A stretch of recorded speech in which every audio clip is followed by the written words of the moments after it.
Amazon ಕಡೆಯಿಂದ ನನಗೆ ಈ ತರ ಒಂದು ಸ್ಕ್ಯಾಮ್ ಆಗುತ್ತೆ ಅಂತ ಅನ್ಕೊಂಡೇ ಇದ್ದಿಲ್ಲ. ಹಾಯ್ ಎಲ್ರಿಗೂ, this is Niranjan. Today's day 25 of 100 days challenge of building my own personal brand.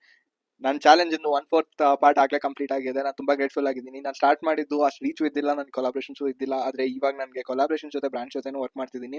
ತುಂಬಾನೇ ಖುಷಿ ಆಗ್ತಿದೆ. ಇದೇ ಎನರ್ಜಿ ಜೊತೆ ಕಂಟಿನ್ಯೂ ಮಾಡ್ತೀನಿ.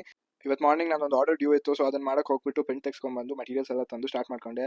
ಅವ್ರು ನನ್ನ ಕಸ್ಟಮರ್ ಕೇಳಿದ್ರು ನನಗೆ ಒಂದು ಗಿಫ್ಟ್ ಬೇಕು, ಅದು ಜಾರಲ್ಲಿ ಲೈಟ್ಸ್ ಜೊತೆ ಮೆಸೇಜಸ್ ಕನ್ವೆ ಆಗಬೇಕು ಅಂತೇಳಿ. ಸೊ ನಾನು ಈ ಥರ ಒಂದು ಜಾರ್ನ ಮಾಡಿಕೊಟ್ಟೆ ಅವ್ರಿಗೆ. ಇದಾದ್ಮೇಲೆ ನೆಕ್ಸ್ಟ್ ನನಗೆ ಒಂದು ಕಾಲ್ ಬಂತು ಡೆಲಿವರಿ ಪರ್ಸನ್ ಇಂದ. ನಾನು ಆಕ್ಚುಲಿ ನಮ್ಮ ಬಿಸ್ನೆಸ್ಗೋಸ್ಕರ 25 ಕಾರ್ಟೂನ್ ಬಾಕ್ಸಸ್ನ ಆರ್ಡರ್ ಮಾಡಿದ್ದೆ ಪ್ಯಾಕೇಜಿಂಗ್ಗೋಸ್ಕರ. ನನಗೆ ಅದ್ರಲ್ಲಿ ಕಳಿಸಿದ್ರೆ ಅಫಿಷಿಯಲ್ ಆಗಿರುತ್ತೆ ಅಂತ ಅನಿಸ್ತು. ಫೋನ್ ಕೇಸ್ ರೈಟ್ಸ್ ಆದರೂ ಯಾವುದಾದ್ರು ಏನೇ ಪಾರ್ಸಲ್ ಕಳಿಸಿದ್ರು ನೀಟಾಗಿ ಕಳಿಸ್ಬೇಕಂತ ನನಗೆ ಯಾವಾಗಲೂ ಒಂದು ಆಸೆ ಇತ್ತು. ಸೊ ಅದನ್ನು ತರಿಸಿದೆ. ಆದರೆ ಅಲ್ಲಿ ಪ್ಯಾಕೇಜ್ ಅರೈವ್ ಆದ ಕೂಡಲೇ ನಾನು ಅದು ಪ್ಯಾಕಿಂಗ್ ನೋಡ್ಬಿಟ್ಟು ನನಗೆ ಶಾಕ್ ಆಯಿತು.